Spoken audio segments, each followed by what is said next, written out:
the radical, fundamental principles of freedom, rational self-interest, and individual rights. This is the Yaron Brook Show. All right, everybody, welcome to Yaron Brook Show on this Wednesday night. It's 9 o'clock over here in San Juan. I have to admit, a little tired. Did a debate earlier today on free speech and the internet, big tech, and so on. That was fun. I'll post that when it is ready. So a little tired, yeah. But I wanted to do a show tonight because I'm going to be traveling tomorrow and Friday. So next time will be Saturday, and who knows what's going to happen between now and Saturday. So here we are, and hopefully fits into your schedule. A little later than usual. A little tireder than usual, but we'll do fine. All right, Michael. While I was doing the show 2 days ago, I was sure there were 3 questions from you, and then I only had 2 of them copy pasted into the area where I answered the question. So I apologize. I somehow missed the question. So if you just put it in, either super chat it for $1 or something, or just put it into the comments here. I will, I promise, answer it today. So I apologize once in a while, trying to do everything and so on. I miss one of those questions, but it's particularly horrible when it's a $50 super chat. That's particularly bad. So I apologize, Michael. My mistake. All right. What are we doing? Well, we're doing Why the Intellectuals Hate Capitalism. We're going to talk a little bit. I'm going to show you a bit out of Joe Rogan's interview with John Mackey, who is the CEO of Whole Foods, and we'll talk a little bit about that interview, and at least the section I'll get you. We'll talk about that interview and what we can learn from that. No, I haven't been sick. Why have I been sick? Have I been sick? No, I've been fine. Thank you for asking, but no. I've been fine. So Michael, yeah, there it is. Okay, there it is. Let me just get it. Let me just copy it over. All right. So I'll answer it in a second. I'll do it before we talk about. So we're going to talk about why intellectuals hate capitalism and kind of the different reasons. I might even show you a video of Hayek, of F.A. Hayek, talking about the same issue, and we can analyze that. We'll see time as time goes by. It's interesting to see the difference in response between Hayek and John Mackey, and then my response, which will be different than both of theirs. But we'll get to that. I also wanted to note that we are doing the show on Pride. We are going to do the show on Pride. On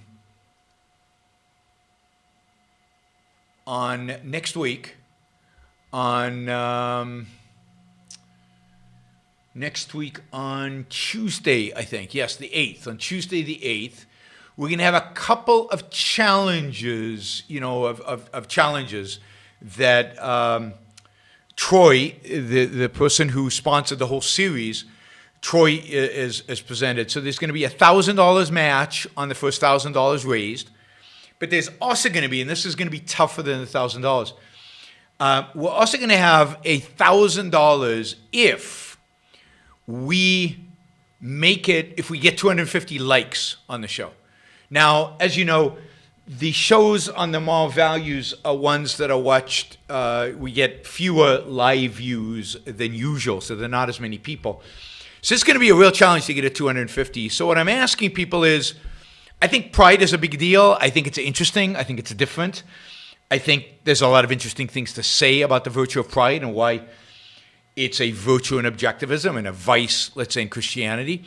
So it would be great if you could encourage people to come. So if you could help us with the marketing, and then hopefully we can get to that 250 like mark and get the extra $1,000. So there'll be $2,000 at stake on the show on Pride. That is going to be on Tuesday. I'll remind you again on the weekend. and try to get as many people to come, try to get you to come, and hopefully all of you will come. Thank you. Really appreciate that. And try to get everybody to come, and we'll do both the $1,000 match and the $1,000 for 250 likes. All right. Before we get, whoa, Scott. Before we get to this,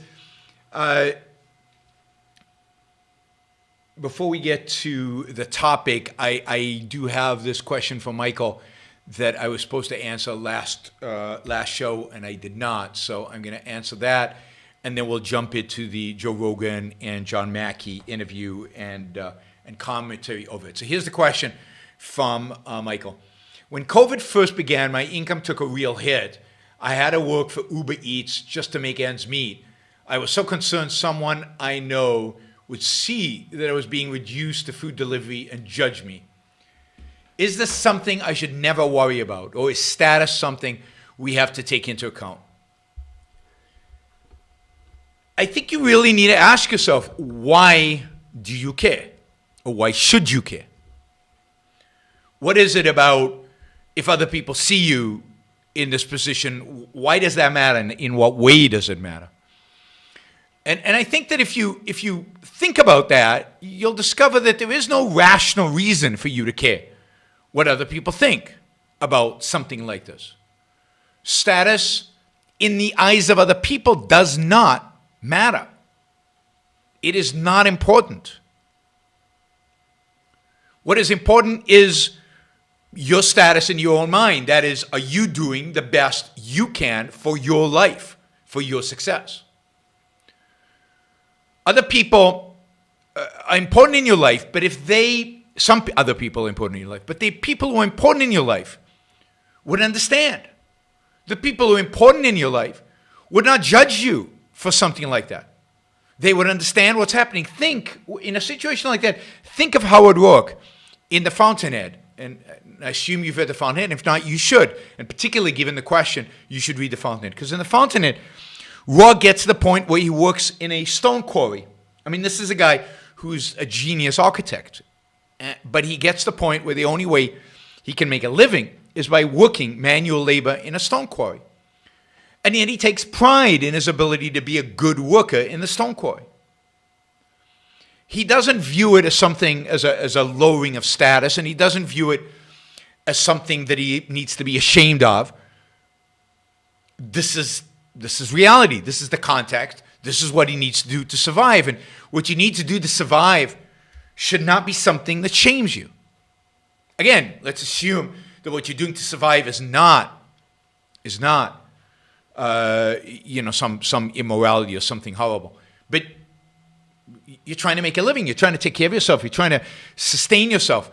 There's nothing to be ashamed, nothing to be embarrassed, and nothing you should care nothing about.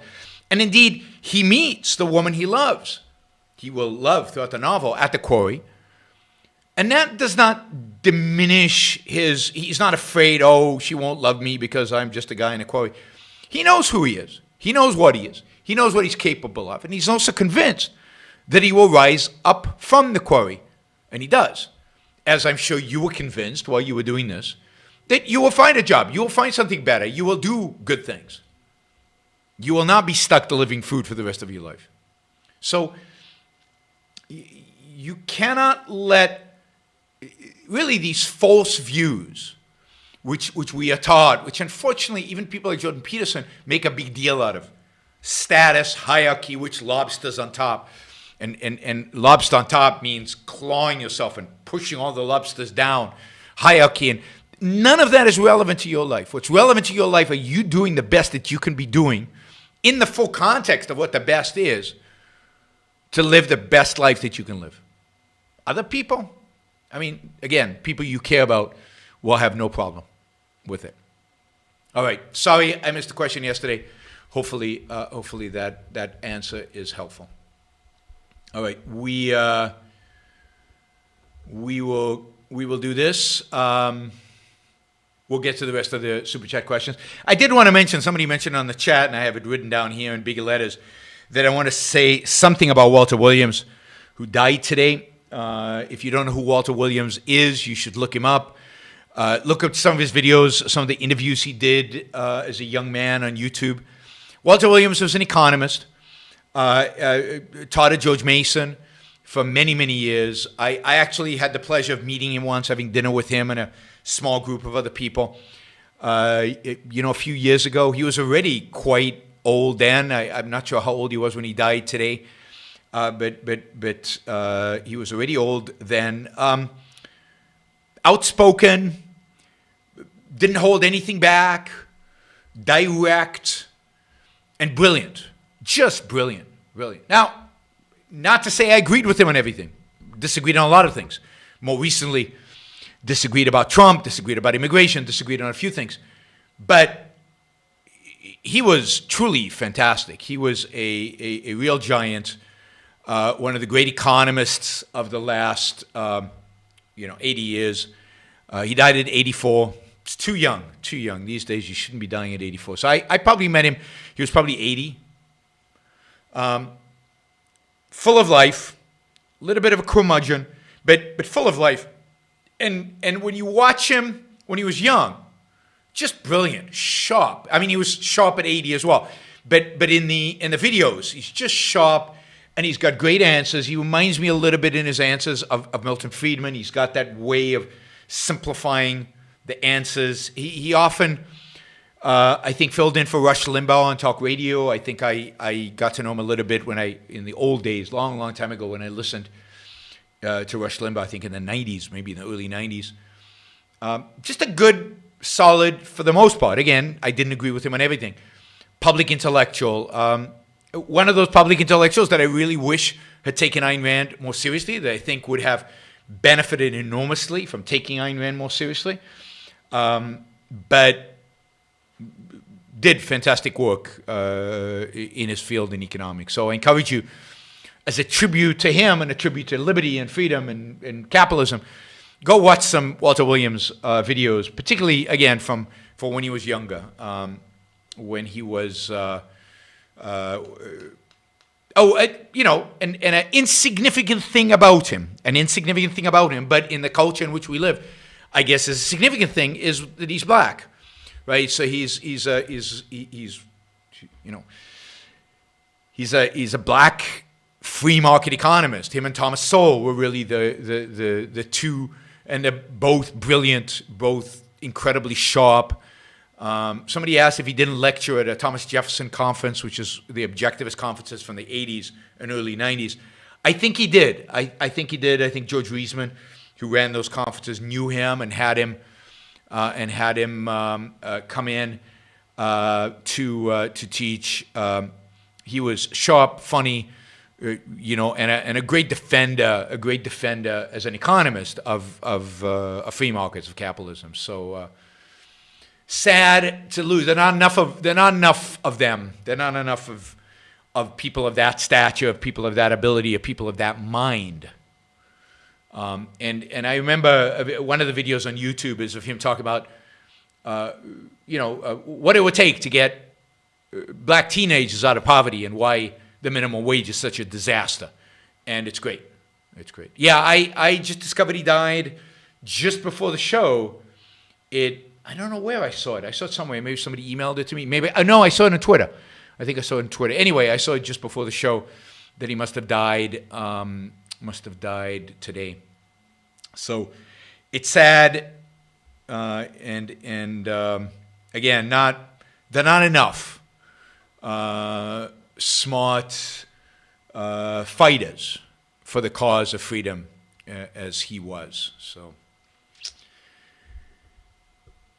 All right, let's see. Okay,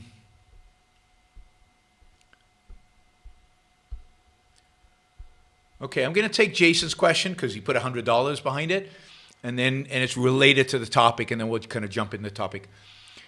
It's socialism that alienates man from the means of production by preventing him from working and being a part of the production process through regulations and controls. When you experience low self-esteem for not being able to enter the marketplace, that is alienation. That's absolutely true, but it's deeper than that, and it's more widespread than it. Because even if you do get a job, the intellectuals of today will tell you that you are actually producing all the value as a line worker, as a manual worker. I mean, listen to Richard Wolff, right? You are producing everything. You are creating all the value. And then your bosses and everybody else is just exploiting you. Now, think about what that does to a worker. I mean, who's not, doesn't understand economics, is not studying it. The Sean Pride right now is scheduled for 8 p.m., 7 p.m. East Coast time. Might be 8 p.m. East Coast time, depending on whether I'm in California. One of the things that's kind of up in the air right now is whether next week I'm in California or here in Puerto Rico. So right now it's scheduled for 7 p.m. East Coast time on Tuesday of next week. So I'm hoping you all will join us there. So he's convinced, he's told, that he produces all the value. But yet he gets a minimum wage, or he gets a very low wage, and the managers make more money than him. But he's told that they don't do anything, and the capitalists on Wall Street make much more money than him, and we're told that they're complete paper shuffling, useless people who actually have negative productive value. And so he's got a job, he's working, or he doesn't have a job and he's not working. In either case, the blame for his condition is placed on the system, on everybody else. And he doesn't know enough to unwind that, untangle that. But that's what these socialist bastards tell him. And therefore cause him to be alienated from what it is he's really doing and from the system under which he has a job. Now imagine if he appreciated what his bosses did.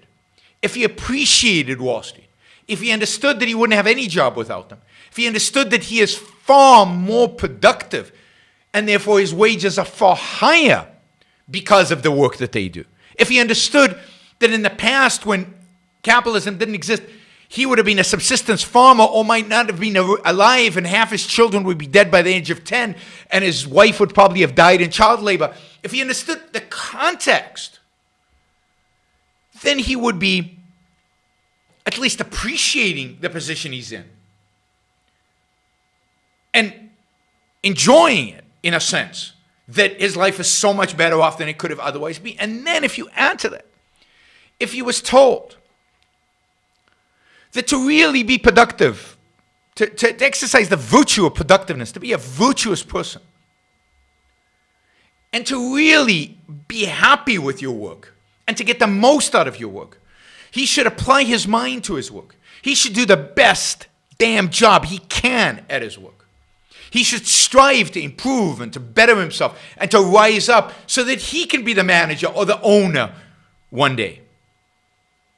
In other words, if he learned the role of the mind in capitalism and therefore how he has a mind, he can be ambitious. He can rise up. He can improve his standing. Then he would embrace the system. Not only won't he be alienated by it. So absolutely, Jason, you're right. But it's broader than even the fact that he doesn't have a job. Because even if he has a job, they cause him to be alienated. Think about the workers. And this is not just the socialists, by the way. This is the entire political class. Think about the steel worker who's, let's say, being laid off because American steel is not competitive in the global markets. And he's told not to worry. He's told it's not his fault, which is true. But not to worry, that his job is coming back, that Trump or Biden or whoever is going to bring jobs back to America, and to just be patient, just to wait there for a while, and the steel job is coming back to America. But it doesn't come back. And he's told that capitalism, everybody's better off under capitalism, but then he's told that, capitalism has to be regulated and controlled, and these regulations and controls are meant to help him, but he's not being helped. Yes, he might get a check from the government, but that doesn't really provide for him. And he's maybe a little even ambitious, and he'd like to get a job, and he'd like to rise up in job. But he's still waiting for that steel job to come back. And imagine if people were honest with him and said to him, steel job's not going to come you back. This is not a competitive industry. You better retrain yourself. Here's some ideas about retraining. Here's the future. Here's what's possible. Go find a job. Go drive to, I always use Northwest Arkansas, where there are plenty of jobs. And go on with your life. Don't sit around waiting. Our intellectuals, left and right, from the Tucker Carlsons, intellectuals, all the way to the Richard Wolffs, they are responsible. Richard Wolff is a socialist economist. They're responsible for the alienation we're seeing in America today. They're responsible, in my view, for the opioid epidemic, for the suicide rates, for the fact that people don't understand what's going on in the world. They don't understand why the world is not functioning the way these people have told them. They don't understand why they can't make a living. They don't understand why they can't advance in life. Yeah, Ayn Rand wrote this essay called Living Death. And the cause of this living death, which is what they have, are the intellectuals who are telling them the government will take care of them. But it doesn't. They're telling them that capitalism is the evil. But capitalism is the only system that provided them with jobs. That tells them that the jobs are coming back, or that they're going to get a raise soon, or whatever it is that they're being told, which is unconnected to reality. And they're told, and it's not new. It's not yesterday. It's for the last 40, 50, 60 years they've been told this. And that they've got their back. That don't worry, they'll retire, they'll have Social Security, they'll have Medicare, and then they retire, and Social Security's not enough, and they were never told to save. That creates alienation. That creates resentment. That creates this split.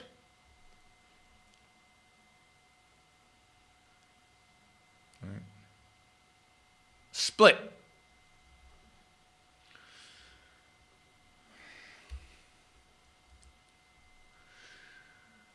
All right.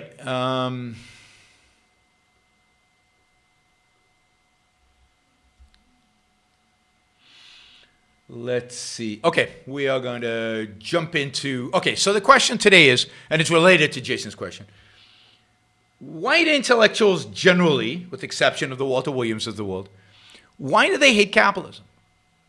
Why do they reject capitalism?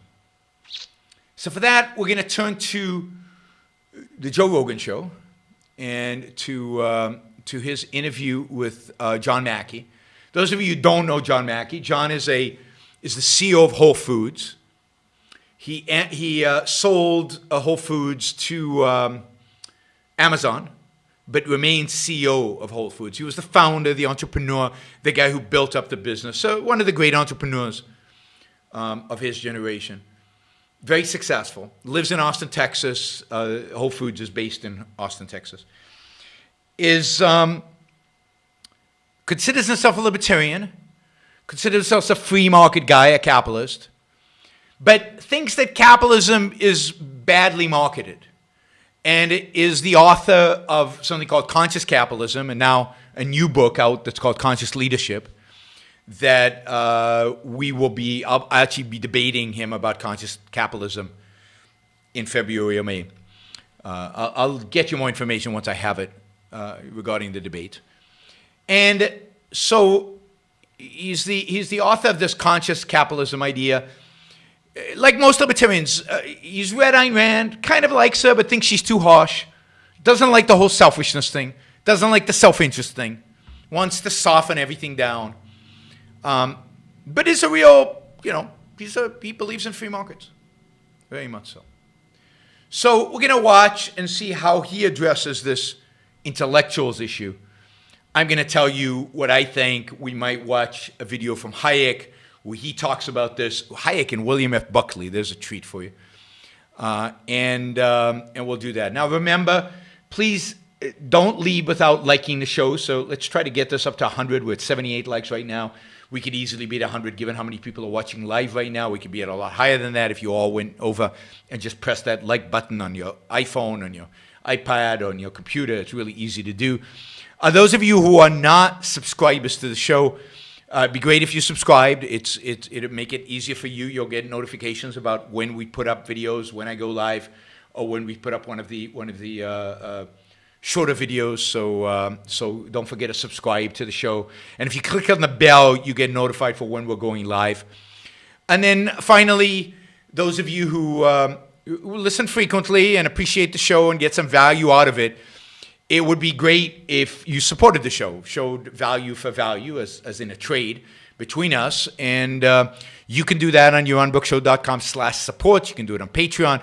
You can do it on Subscribestar. You can do it on Locals. Those are my preferred ways because they all involve monthly commitments, which I prefer. That way I have predictability in terms of long-term money coming in for the show. Of course, if you're on YouTube right now and you also want to get your questions answered, you can use the Super Chat. And through the Super Chat, both contribute to the show and get me to answer your questions. So that's great. Drew says, go back on Lex Friedman's show. It inspired me to read Ayn Rand. Great. I mean, my purpose of going on Lex Friedman's show was to inspire people like you to read Ayn Rand, so I'm glad you're doing it. I'm hoping to be back on Lex Friedman's show. Lex invited me to come back. Next time I'm in Boston, I will be hopefully in Boston sometime in the next 6 months, and we'll sit down and do it again. Lex is also talking about moving to Texas. If he moves to Austin, I'll probably be in Austin sooner than I'll be in Boston, and I go to Austin more frequently than I go to Boston. So there's a lot going on in Austin all the time. So Austin is one of my favorite places to go. So we'll definitely do that. So I'll definitely be on Lex's show again if he'll have me. I'm making an assumption here, and if he'll have me. I assume he will. Of course, I'd love to be on Joe Rogan's show. That's the other one I'd really like to be. Although I actually think that Lex is a better interviewer. Joe Rogan has a larger audience, so that's the way it goes. All right, here we go. Let me put my headphones on because I have to hear this too. And thank you for the contribution. That's great. And you can contribute without asking a question. All right, let's listen to John Mackey and Joe Rogan. And we'll see how many seconds. You should run a betting pool. How many seconds would I actually let them speak before this? Somebody says I should debate David Friedman. No, I mean, it would be such a waste of time. Anyway, I'm not going to get into the whole David Friedman thing. I know David. All right, here we go. The Joe Rogan Experience. Back to the subject of capitalism and Marxism and socialism. This right now we're in a wave of this, right? It's become more popular now. I would say over the last, particularly during the Trump administrations, the concept of socialism at least has become more publicly discussed than any time that I can remember in my life. Why do you think that is? So that is interesting. I think that Joe is identifying something real. Socialism is being discussed now more than ever, and it's more popular maybe than ever in American history. It is a huge issue the last few years, and it's definitely increased significantly. And I think it does have something to do with Trump, as somewhat of a backlash on the left to Trump. But it's also just a consequence of the fact that the left has dominated our universities for 100 years, and every decade it gets worse. Every decade it's bigger. Every decade it's more substantial. Hutter says he thought Joe was going to be on here. No, I mean, there's no way I'm going to get Joe on my show. And if Joe was on my show, we'd have a lot more than 168 live people watching. I mean, it would blow up.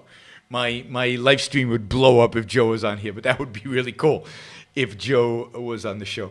No, I'm showing a video of Joe and commenting on it, so sorry.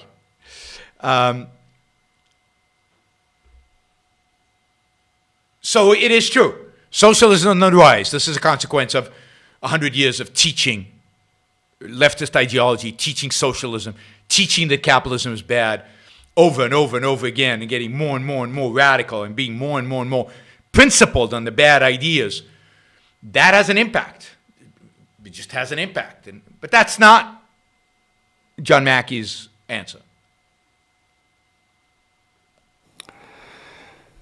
I think it's because the generation that's coming up is, I mean, you have to understand the academic community is I always say the intellectuals have always been the enemy of business. So that's good. I like the fact that what Mackey does is he immediately goes to the source of where the problem is. And I agree completely. The source of the problem is intellectuals. The source of the problem is the fact that intellectuals are antagonistic to capitalism and have been for a long time.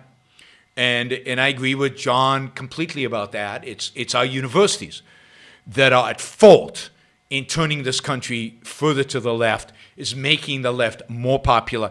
And by the way, making the right less intellectual, making the right less pro-capitalist. So the intellectual class, overwhelming, with a few exceptions like Walter Williams, are overwhelmingly anti-left, and that's absolutely the reason why the culture is moving anti-left. But the question is now, and this John is going to try to answer this, is why are the intellectuals such leftists? It took 13 seconds? Stephanie counted 13 seconds before I interrupted. This is just so you know, this is what our dinner table was like. On Friday nights when the whole family was together at dinner, it took about 13 seconds before I interrupted everybody else from the age probably of 12 on. That's how I became, I guess, who I am. We're an argumentative family, an argumentative people, if you will, an argumentative culture that I come from. Certainly the enemy of capitalism. But why is that? I think because in a market society, which has been rare in history, we haven't mostly had market societies, but they're not very important.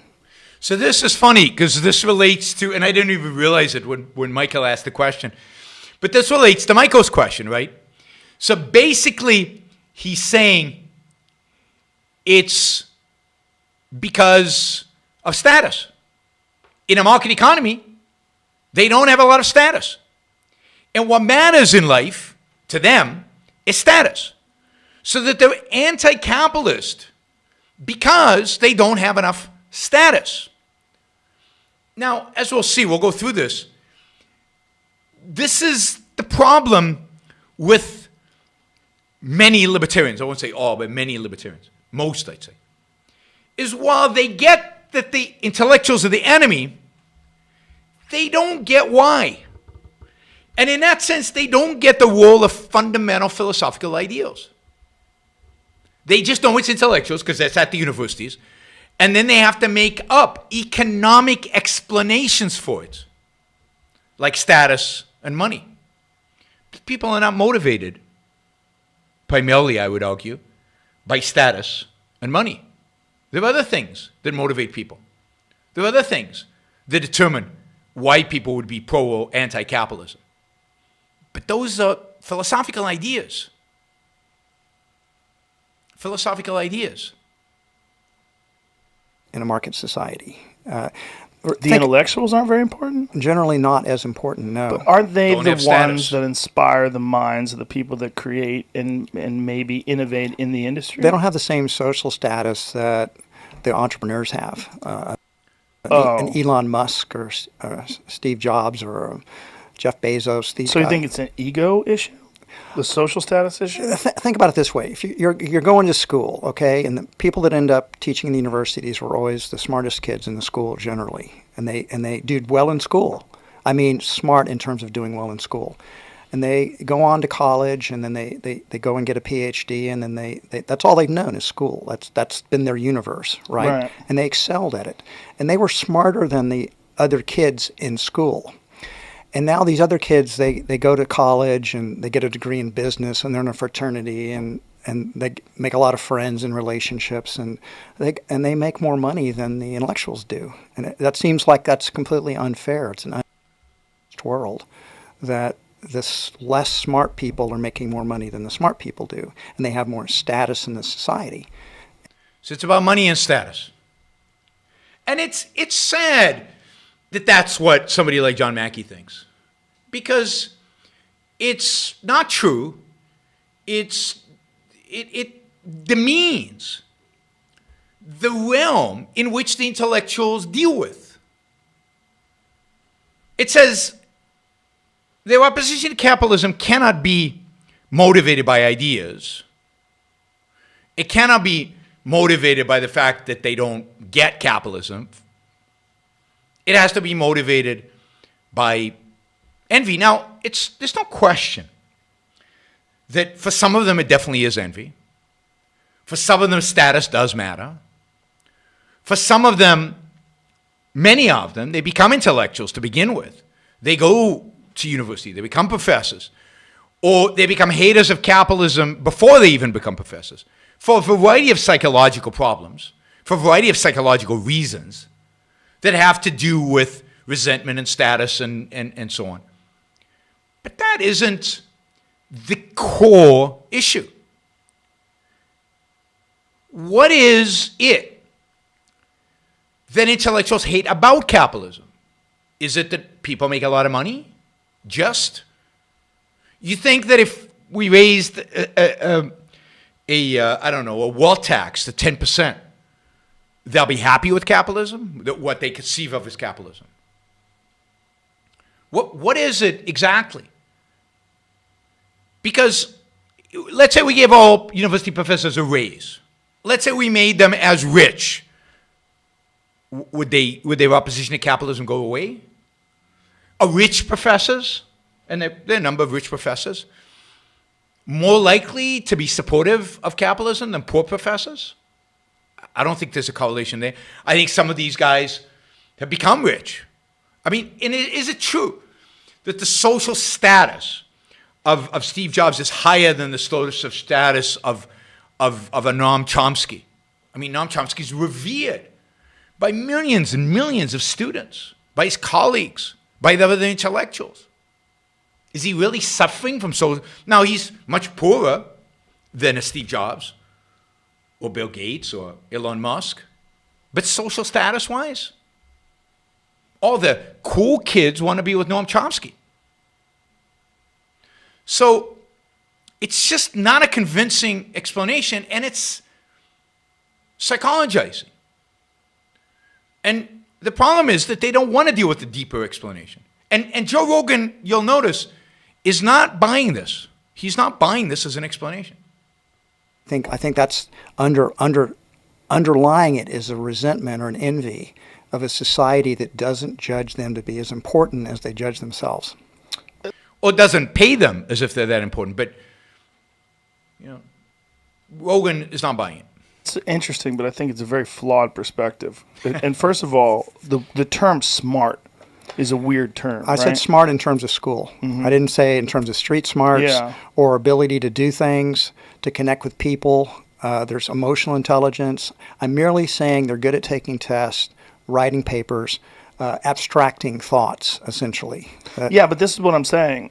That, just the term smart, it's almost like, the problem is it's like a blanket term, right? It's like drugs.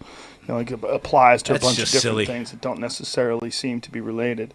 No, I mean, smart has a meaning, particularly if you define it, and I think Mackey has, But the people that are interested in that, pursue that. The fact that they can't understand that there's like Elon Musk is a great example. If you don't think Elon Musk is intelligent, you're either you're not very intelligent yourself. If you don't think Elon Musk is intelligent. You're delusional, or you're a liar, or you're in denial. Right. It's one of those things. There's something wrong with the way you think. He's clearly intelligent, but there's people that call him a fool, and that like the guy's running like 4 different businesses simultaneously. They're all successful, and he's innovating when it comes to space travel in a way that you would assume that someone have to dedicate most of their life just singularly to that task, to be able to figure out past NASA how to shoot a rocket up into space and have it land, and then reuse it. No one's been able to do that besides him. I mean, Joe Rogan's absolutely right in saying, wait a minute, these people don't really think they're smarter than somebody like Elon Musk. That can't be the reason they envy Elon Musk. And he's right. It's not. Till he did it. And I think Jeff Bezos' company is doing the same thing too now. Blue Origin. Yeah. They're obviously two of the great entrepreneurs of this particular era. But I don't think Jeff Bezos is actually engineering these things. But if you think He's about engineering Amazon. the intellectuals have always disliked business. They've always discriminated against the merchant classes, the Jews in the West, Chinese in the East. There's really been no historical period where intellectuals praised business. Maybe a little bit around the time of Adam Smith, up until probably Ricardo and Malthus wrote in the early 19th century. And why is that? Because they've always thought they were smarter than the businessmen and therefore should have more prestige? I mean, he's really getting to the point. This is a long history. And what constitutes that history? What is true of that entire history? Why have the intellectuals always resented the merchant class? And in particular, capitalism. For the most part, business people have been seen, they're disruptive. They change things. They upset the status quo. They innovate. Well, a lot of people. That's true. So why is that a problem for the intellectuals? The intellectuals can be disruptive. What is it about these changes that they find so abhorrent? Innovations. It's threatening. It changes social status. It changes wealth. Social status. It's all relationships. About status. It's almost like capitalism is like a genie that got out of the bottle, and they're trying very hard to stuff the genie back in the bottle. Why is the question? And I think if you think about it that way, you'll understand we're never going to win the intellectuals over. Really? If we don't, let me just say this I think it's completely true. If we can't win the intellectuals over, we're lost. We're finished. We have no chance in the world of being successful. Our only chance, the way to change the world, maybe is not to win them over, but to replace them. Don't worry, Yasser. I will tell you. Do you have any doubt I'm going to tell you? I speak in universities all the time, and the students, I'm an entrepreneur, I self-identify that way. Students love when I talk about conscious capitalism. Because I say, you can do good and you can do well. There's no contradiction here. You're not. Here you go. This is at the core of it. He can't criticize the intellectuals because at the end he agrees with them. You can do good and you can do well. The moral, he says, can be the practical. The practical can be the moral. Under what conditions? Under what conditions? So, as an objectivist, I say, when you do well, you do good. Because how do you do well? By creating values for other people. That's how business works. You create values that other people pay for. Why do they pay for it? Because it makes their lives better. So it's a win-win relationship. Trade essentially is win-win. They do better, you do better. You do better by making them better. That's the essential characteristic of business. But no, you can do good and do well. Not doing well is doing good. That's the fundamental difference between me, one of the fundamental differences between me and Mackey, right? He wants to keep his altruism and keep his capitalism as well. You're the good guys here. You're not the bad guys. Do you debate people about this? I do. I've debated a number of socialists. And all right, maybe we'll continue, maybe not. But let me now switch to, let me tell you why I think, and then we're going to do Hayek. And then I'll comment on Hayek, and then we'll see where it goes.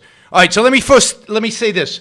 Absolutely, it's the intellectuals. That's what drives people's interest in socialism. It drives their admiration for socialism. Why do people admire socialism? Not because it's successful. It's never been successful. Ever. Everywhere it's tried. You can imagine in a Karl Marx's era, people believing, projecting, idealizing a future in which socialism would be successful. But it's been tried in, 50, 60 countries. It's failed every single time, every continent, every time period, always failed. And they always have an excuse why it failed, but it always fails. So socialism is not admired and loved because it's successful And it's not even the question of by what standard is it successful. It's not just that it didn't create wealth. It also created unhappiness, resentment, hatred. It failed by any standard of human well-being, by any standard of human well-being. So what is it that appeals to people, particularly young people, about socialism? It's that it is the only political, social, economic system consistent with their ideals, with their moral ideals. McClintock Sphere says, but Denmark. Denmark? I remember when Bernie Sanders went out and said that Denmark was a model for socialism. The Prime Minister of Denmark had a press conference the next day to make clear to the world that Denmark was not, capital N, a socialist country. Denmark is not socialist. Sweden is not socialist. They're mixed economies with some elements of socialism, just like the United States, and some large elements of capitalism by some measures. Denmark is just as capitalist as the United States is. Just look at a number of indexes that come out called economic freedom indexes that basically kind of measure how capitalist you are. And Denmark, Sweden, and the United States are very close, and they're all in the top decile. They're all in the top 10% most capitalist countries in the world. Denmark, yes, Denmark, one of the 10% most capitalist countries in the world. They have private property. They have no state ownership of the means of productions. The unions don't run Denmark. Yes, they have high taxes and they redistribute a lot of wealth. But that is not the only characteristic of socialism. That's a characteristic of a welfare state mixed economy. Denmark has a welfare state mixed economy. The United States has a welfare state mixed economy. You could argue that the Danish welfare state is more efficient than the American welfare state. But you also then have to admit that Denmark is significantly poorer than the United States. And the Danish people, Danes who move to the United States, are much, much richer than Danes who actually stay in Denmark. So, no, it's not Denmark. There's never been a socialist system, including when it was tried in Sweden in the 1960s and 70s. It was a massive failure. And Sweden has moved away from socialism, particularly since 1994, when it completely reformed and it started slashing government spending, reducing welfare, reducing taxes, reducing regulations dramatically, and much closer to a free market today, much closer to free markets than they have been since probably the 1950s or 40s. So it's not that it's successful. That's not what drives young people to respect socialism. What drives young people to respect socialism is that it's based on a moral ideal. And the moral ideal they have been taught is the only moral ideal there is. Indeed, John Mackey, all the intellectuals at the universities, everybody agrees that there's only one moral ideal. And that is other people's well-being. That is the notion of sacrifice, self-sacrifice, for the sake of others. What is good? Well, it's to be selfless. I mean, that is the good. Now, everybody says, yeah, you got to be happy and you should pursue happiness, but morality is about being selfless. Morality is about sacrificing. Morality, the good, means for the sake of society, for the sake of others, and we know the one thing that is evil, the one vice that is universal, and that is to be self-interested. That is to be selfish. And what is capitalism? Well, capitalism is the system of self-interest. Capitalism is a system, not of sacrifice, but of investment, a pursuit of higher gains, a pursuit of profit, pursuit of wealth, pursuit of win-win relationships, but win. First, I win. And yeah, you win too.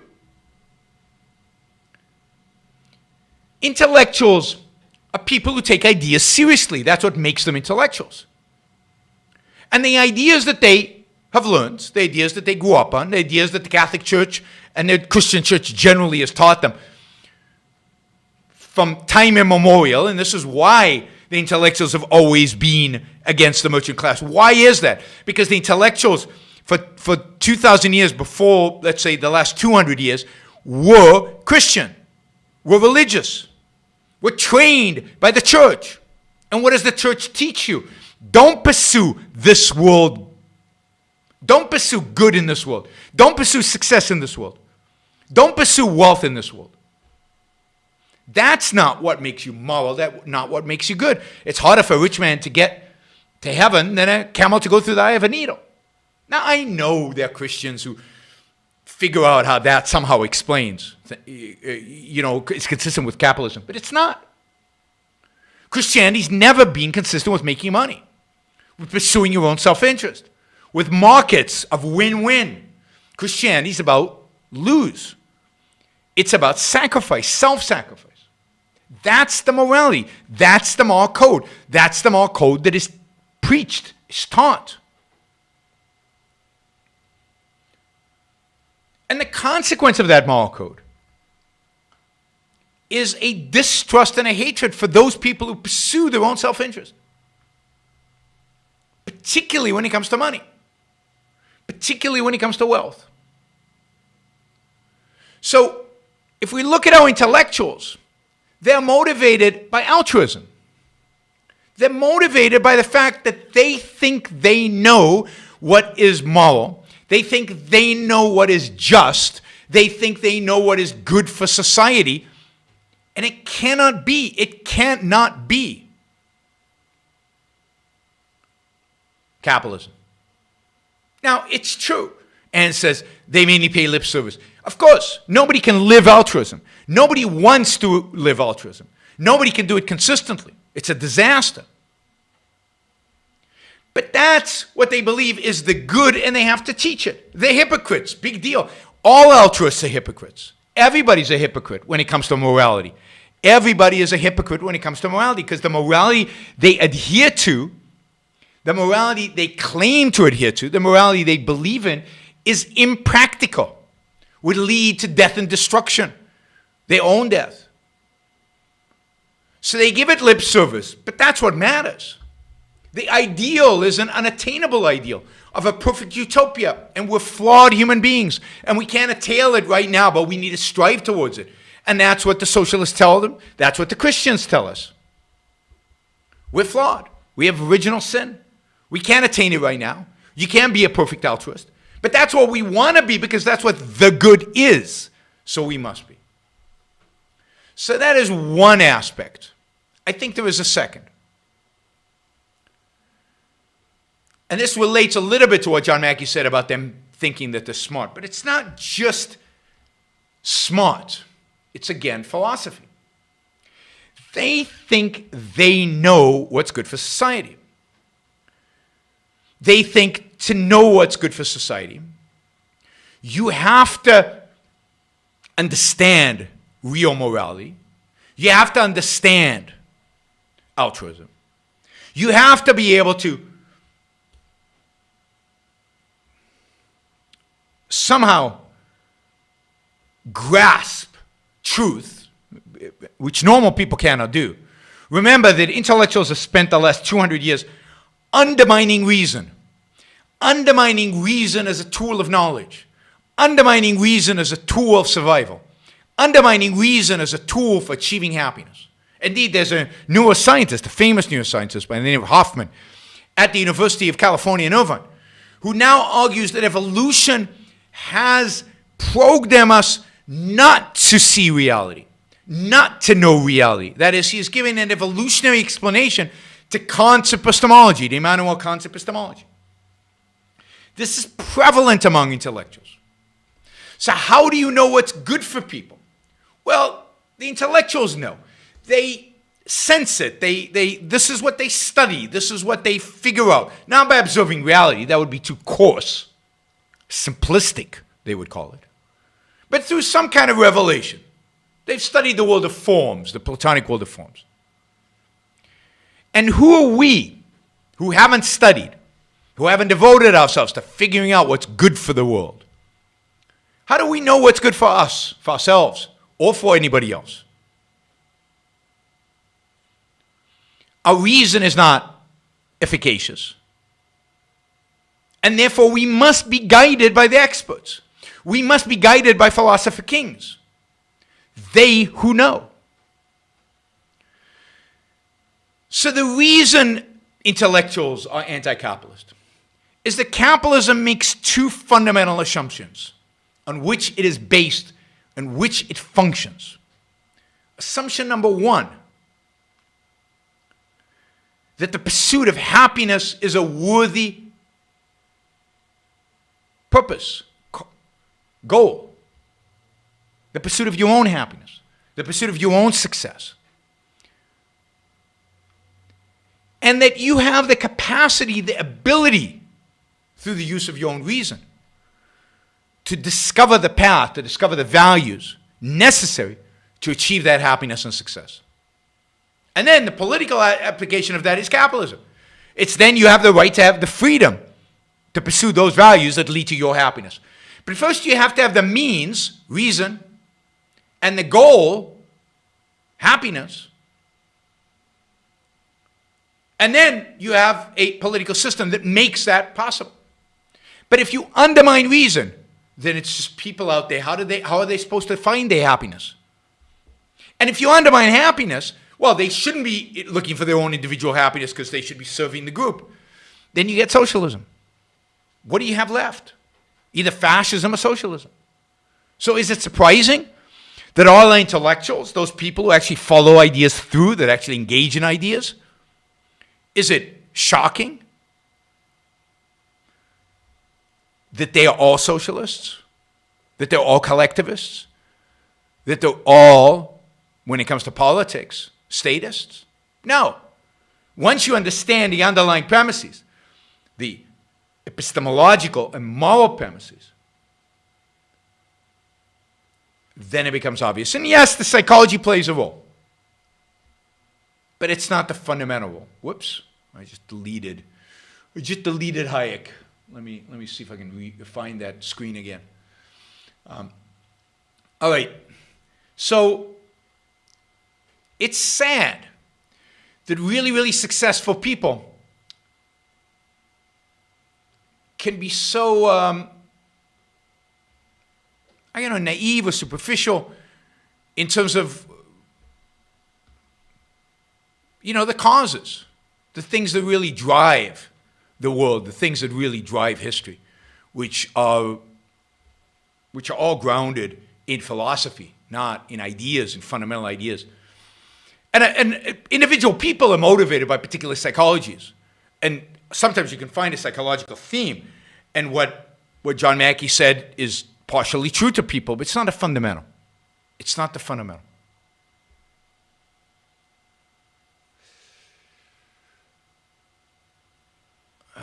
All right. So we've got a lot of people watching live. That's great. Please don't forget to like the show. It really helps with the algorithms on YouTube. If you like the show, if you press the button, that'd be great. Also, if you want to support the show, you can come on YouTube and use the Super Chat feature to support the show. You can use the applause feature if you're listening to it afterwards. But your support is greatly appreciated. It makes the show possible and keeps us going. And of course, don't forget to subscribe to the show. It's a great way to stay in touch and to get notified every time I put up new videos. We try to put up 2 videos a day. One live and one taped. I do 4 videos a week live and another 6 short videos. The short videos are kind of cut-ups of the longer live shows. So hopefully you're enjoying it. You can support the show on uranbrookshow.com/support. And those monthly contributions are very much appreciated because they're predictable. Subscriptions are great, subscription funds. All right, again, reminder, don't forget to like the show. There are probably 100 people out there who are listening right now and have not pressed the like button. So please do that. All right, let's jump over to Hayek. A little bit more,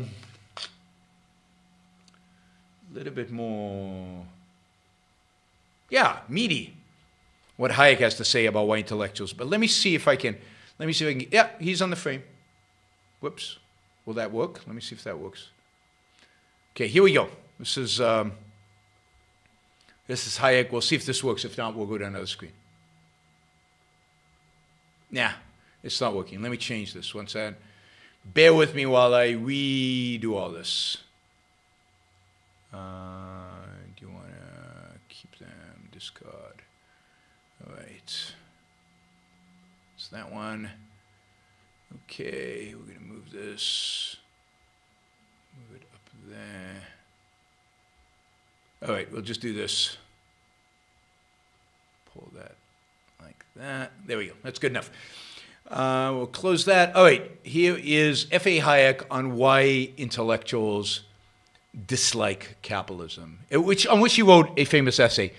So this is a very brief exposition of an essay that he wrote about this. And it has to do with a lot of the way he thinks about the world, which I disagree with. Whoops. And there's William F. Buckley. All right, here we go. Mr. Hayek, you wrote a very famous essay on the Intellectuals and Socialism, in which you attempted, I think quite successfully, to show why socialism is so nubile for the intellectuals. Can you guys hear well? What is that thesis of yours, and do you still defend it? Oh, certainly, yes. Well, it's a very interesting story intellectually. One of the dominant ideas which governs thinking since the 18th century is the idea that we can make everything to our pleasure, that we can design social institutions in their working. So what he's saying is that we have this attitude that we can design things, that we can make things be the way we want them. Right? I've increased the volume. Hopefully you'll notice that in a second. Right? That we can design them. That it's all based on design, and it's smart people, this geeks up to leg, can design the values necessary for everybody else. That is basically mistaken. Social institutions have never been designed and do much more than we know. They have grown up by a process of selection of the successful. But that's interesting too, because I disagree with that. He says social institutions have never been designed. They go through, in a sense, a process of evolution where they're selected by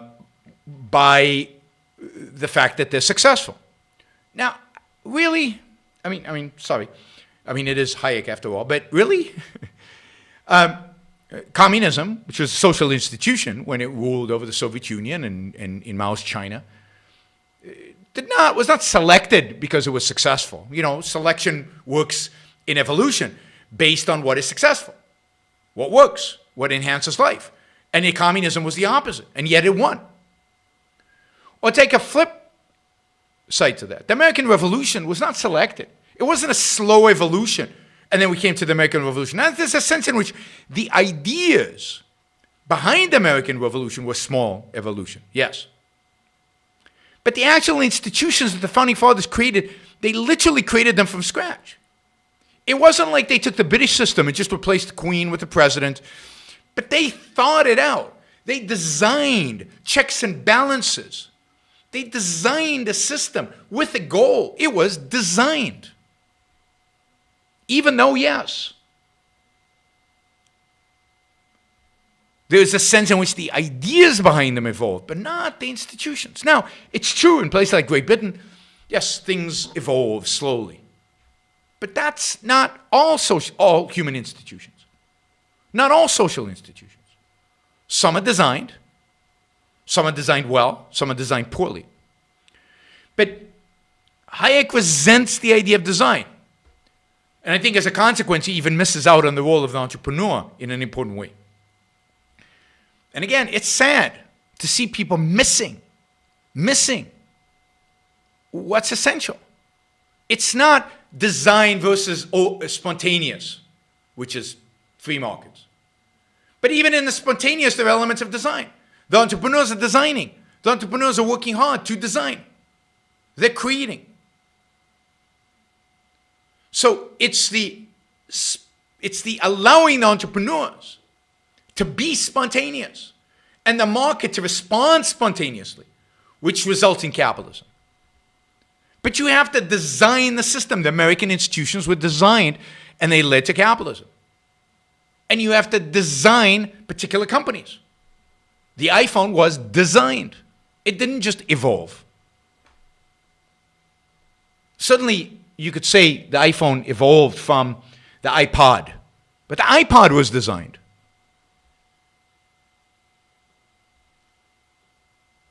Frequently know why it was successful. That applies to the market.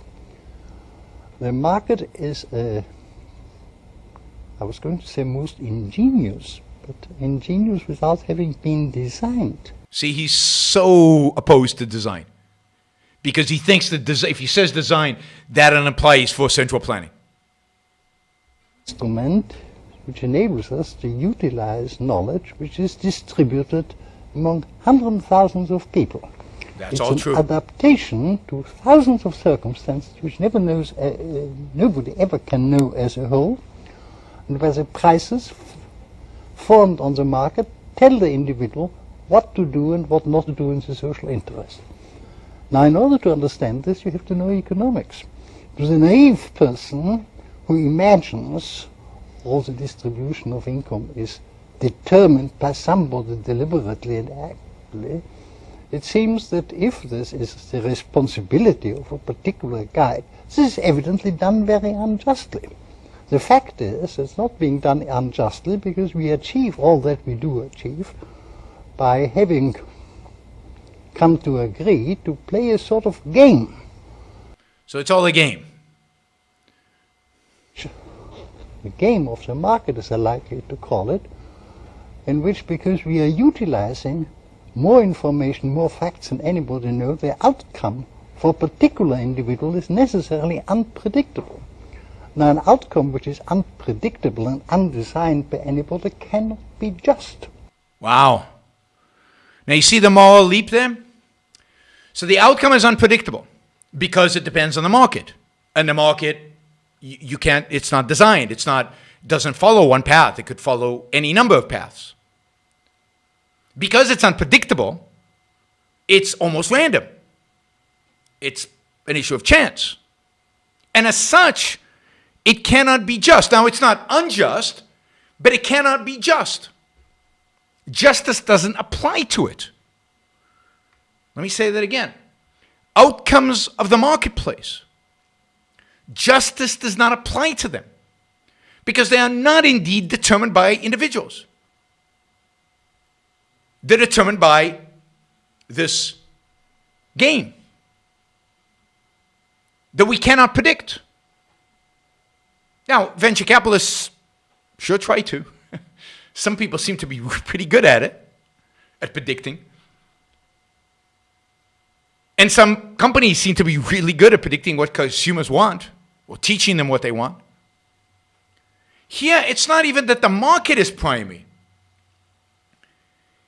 It's that the market is spontaneous. That the one thing that they don't get about the market is at the end of the day, the market is individuals thinking, designing, planning, creating, making, building. And that, of course, there is a logic to it. But the market is not random.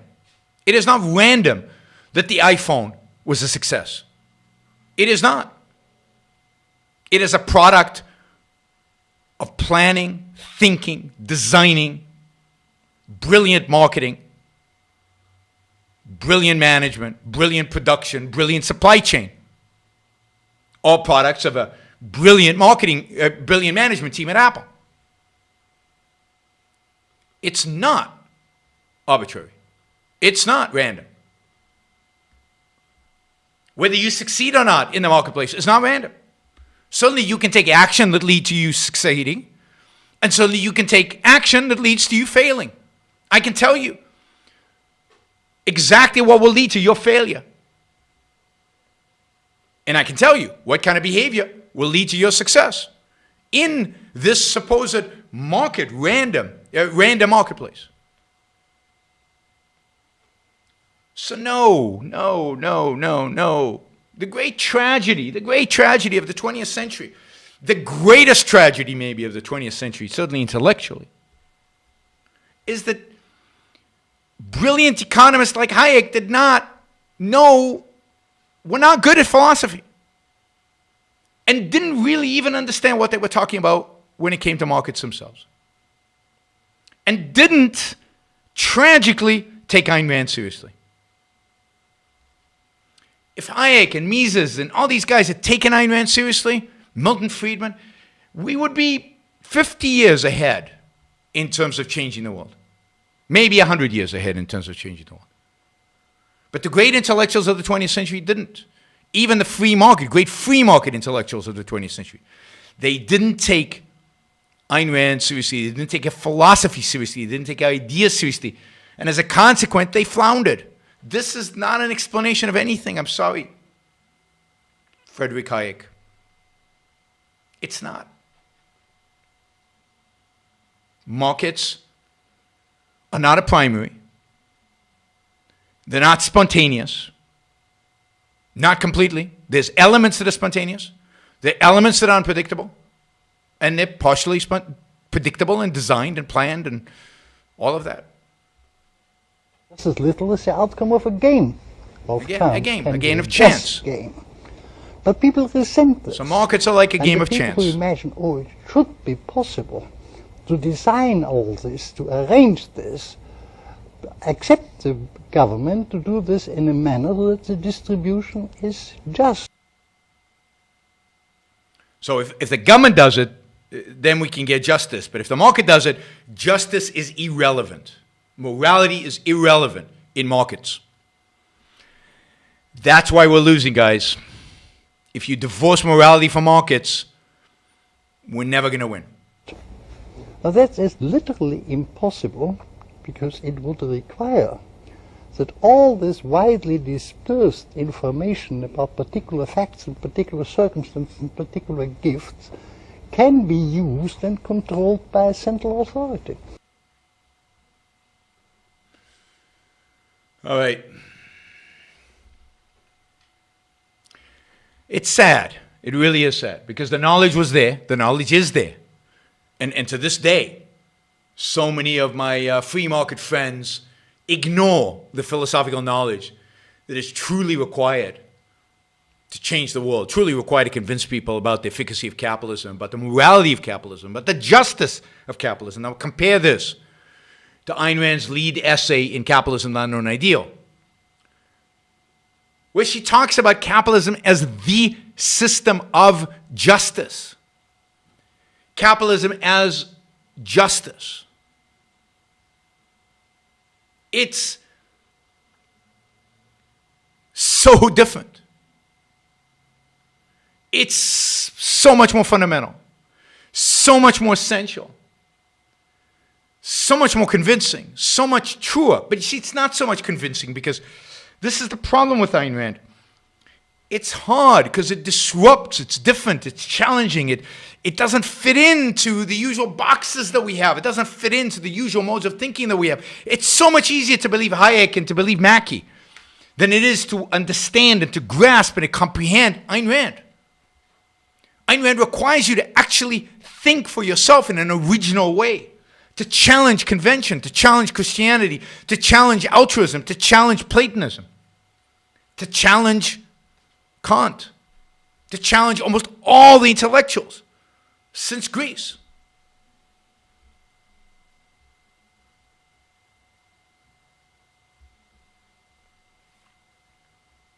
I mean, Hayek was very clear there.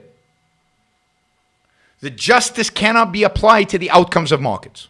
Justice is a moral term. Very clear. And you can go read his essay. You can go read his essay.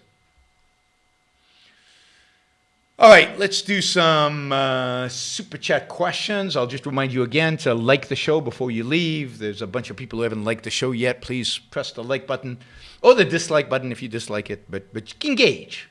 Comments are good. Super chat is even better. And support the show on YaronBrookShow.com/support. I did mention earlier that I will be doing a show on Pride, Virtue or Vice.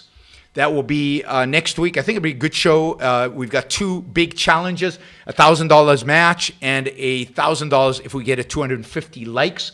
We'll have to get a lot of viewers to get 250 likes. So I hope you all will join us. It'll be on Tuesday next week. I hope on the 8th of December. I hope all of you join us. You bring your friends, and you get ready to press that like button, so that we get the numbers up, so that we can get the $1,000. All right, here we go. If objectivism is objective, how come objectivists apply the philosophy in different ways? Because being objective doesn't mean the same.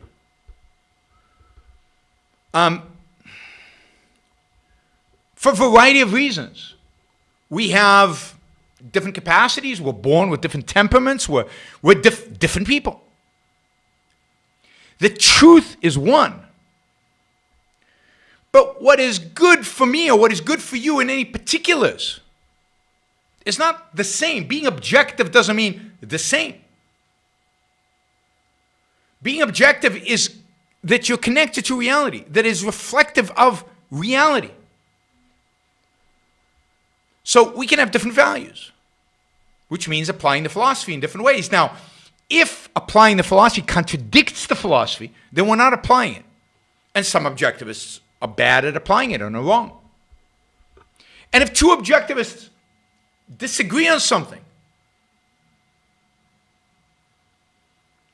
then either one of them is right and one of them is wrong, or the other possibility is both are wrong. But it's not true that two things could be exactly the same. I mean, that both can be right. Right. Just to give you an example, I disagree with a lot of people about Trump. Either I'm wrong or they're wrong about Trump. At the end of the day, reality, there's no contradiction. Either Trump was good or Trump was bad. Now, it might be difficult to show. It might be difficult to convince because reality is complex, particularly when it comes to human beings and it comes to politics and it comes to projections about the future and estimations of people's behavior and people's values. Those are all hard, so we might not agree. It's still true that one of us is right and one of us is wrong.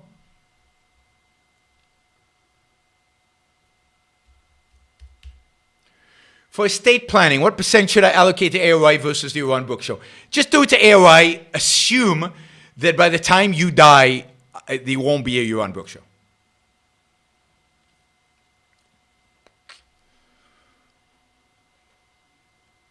I mean, again, somebody says some people like you and X. I mean, me and X disagree. One of us is right, one of us is wrong. Right? These nihilistic intellectuals will never be able to completely destroy capitalism. The internet, technology, have permanently moved humanity beyond communism. Also, Robert Wolf said he would debate you. I'm glad Robert Wolf said he would debate me. You know, if somebody's willing to put up the money and create the venue and set it all up, then, you know, I'll debate him. Yeah,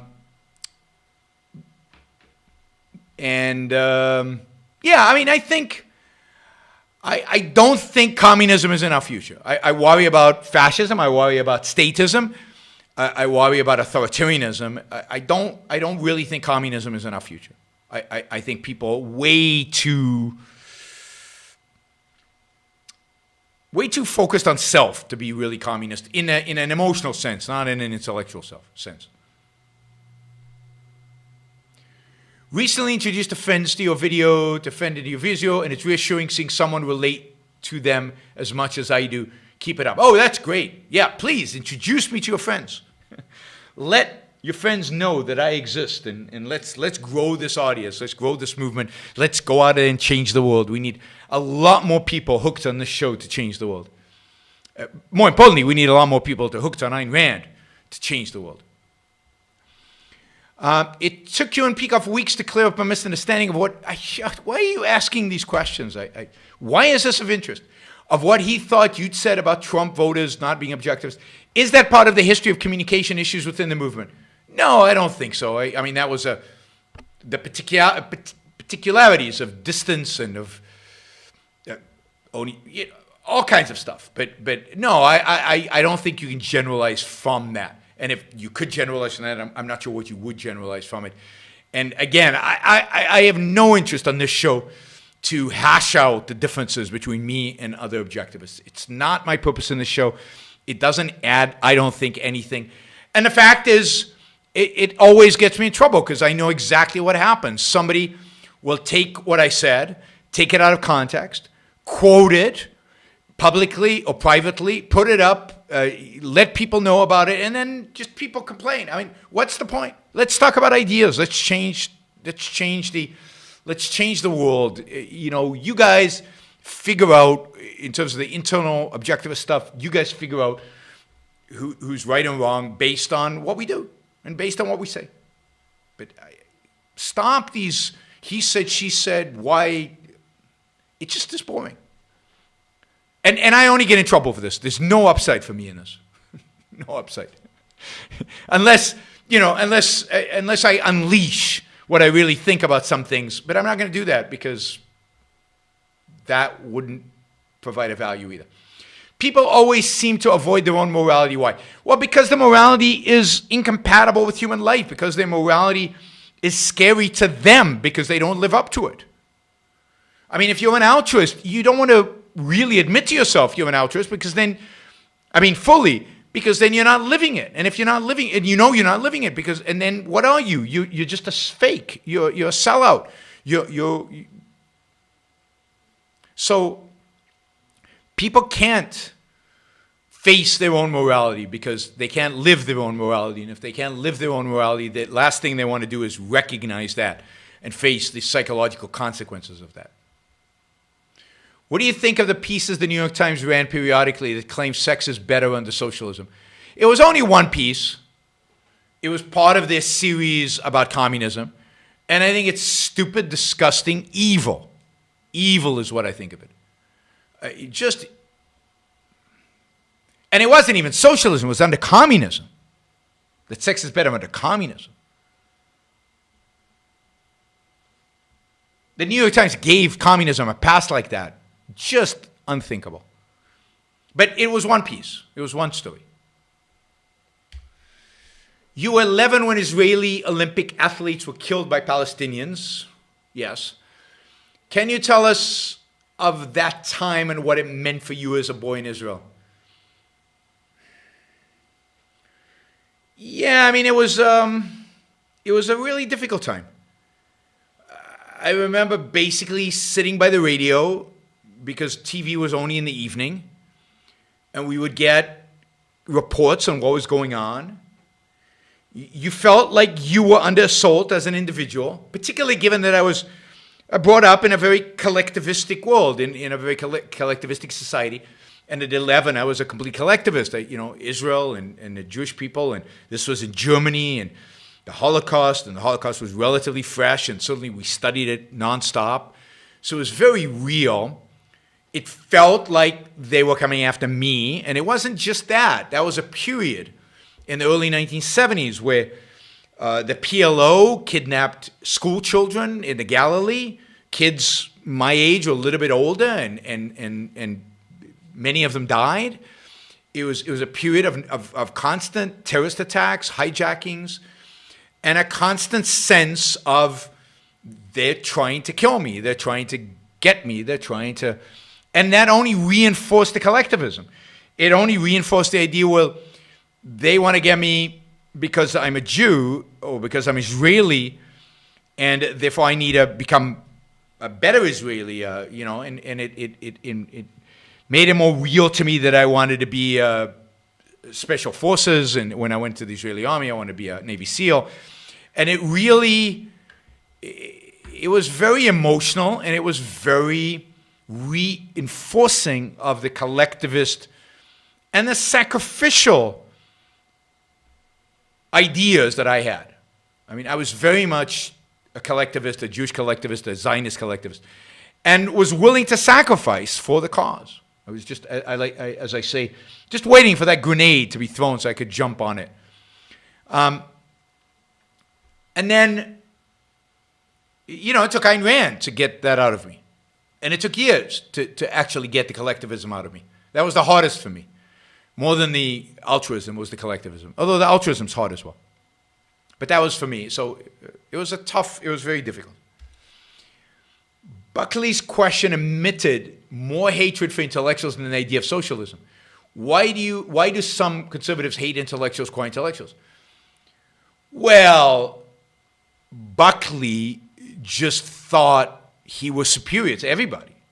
He was a pompous snob who looked down his nose at anybody, and who particularly resented people who were smarter than him, like Ayn Rand, who was clearly smarter than him, and more interesting than him, and more radical than him. And, you know, he was not, as far as I know, he's not a professor. He resented kind of the leftism at the universities. But he looked down on, he generally had this looking down their nose at everybody else. And I think,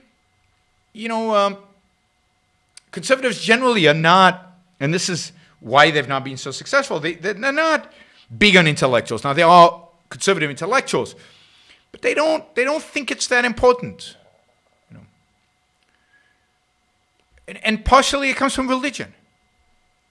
If you're religious, then what does it mean to be an intellectual? I mean, the book was written, God has spoken, you're supposed to just follow along. What are intellectuals necessary for?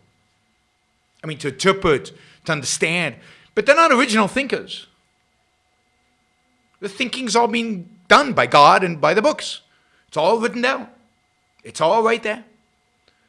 So intellectuals believe in reason and rational argument and discovery of new truths. And yeah, that's boring. That's not true. That's not interesting. That's not reality. It's all been done. It's all now New, Old Testament, whatever. So they disdain reason. And therefore they disdain the people who supposedly deal with reason. During some discussions with a friend, he brings up company towns with their own currency, trapping workers, and this being a reason to stay away from capitalism. I'm curious what you think on that. I mean, there were company towns. At the time, it was the only way to, factories were often outside of the city. Workers, there were no automobiles. Workers couldn't commute in. So the factory owner built a town around the factory, and that's how the workers managed to come in, and there's nothing wrong with that per se. Now, some of these company towns were used to abuse the workers and to, in a sense, create a situation where they couldn't leave, and they were very limited in their choices. And partially why unions arose was to deal with that, and there's nothing wrong with unions if they truly are negotiating on behalf of the workers, and if they don't commit violence, and if the owner can fire them. So, in the early days of capitalism, certain things happened that were wrong. You're not going to justify every action of every person. But you also have to understand that it takes a while for these mechanisms to work, for everything to become smooth, for the relationships for there to be an understanding and the logistics and the building of the logistics. Ultimately, those company towns became the cities that grew up around the factories, and they got swallowed up by the cities. So you have to understand that you can't judge capitalism by a few very bad examples of things that happened under it.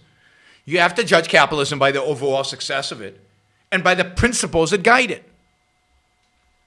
And the extent, for example, that capitalists used private detectives to use force against workers, that was bad. It was wrong. And the state should have intervened to stop them.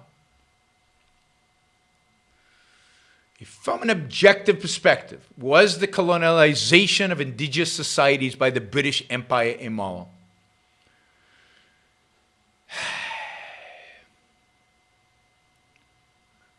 No.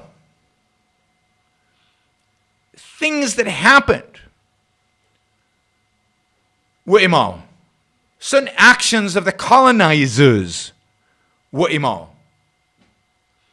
But the bringing of civilization, the bringing of trade, the bringing of values to these other civilizations is not moral. The bringing them even under British rule, which is a big, huge improvement over the rule of their own rulers is not immoral. What's immoral is the brutality that often the colonists used, the treatment of the indigenous people. And that's true in America as well, not just the British. The way the Americans treated, to this day, the way we treat American Indians is immoral.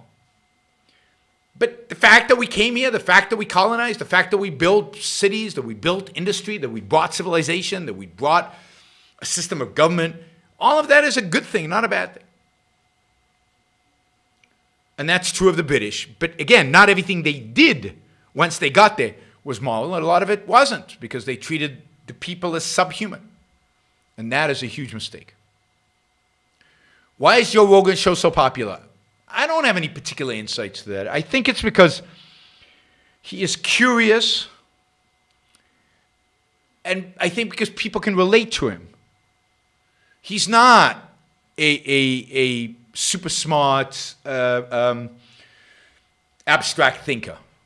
He's kind of a common guy who's funny. Humor is important. I'm not funny. That's why I have so few, I don't have more followers. If I was funny, I'd have a lot more followers. Humor is important. I'm just not funny. He's funny. He deals in issues that people like. He doesn't just do intellectual stuff. He does sports. He does all kind of culture, comedy. He brings in a wide variety of guests. He has a long format show. People get engaged with that. So he is, he's an everyman. Yeah, Anne's right, everyman. And he doesn't try to be highfalutin, to super intellectual. Or he sits there with regular clothes and he asks regular questions, and and he asks good questions. Again, they're not deep, but most people are not interested in deep. They wouldn't know what to do with deep. So I think that's what makes him so successful. Whew, all right. Thanks, everybody. Thanks for your support. Thanks for all the super chatters. Thanks. Oh, we're at 197 likes. So 3 more with 200. Come on, guys. There's got to be 3 people out there who like the show and who won't mind pressing the like button so we can get to 200. Thank you for the super chatters. Don't forget to subscribe to the show if you like it. I'll be back on Saturday and on Sunday. Not sure exactly what time. That will depend on whether I'm on the East Coast, on the West Coast, or in Puerto Rico. And, of course, don't forget to support the show if you get value from the show. Love to have a win-win trader relationship with you. And you can do that on YourOnBookShow.com/support, on Patreon, on Subscribestar, or on Locals. Thank you. Have a great night.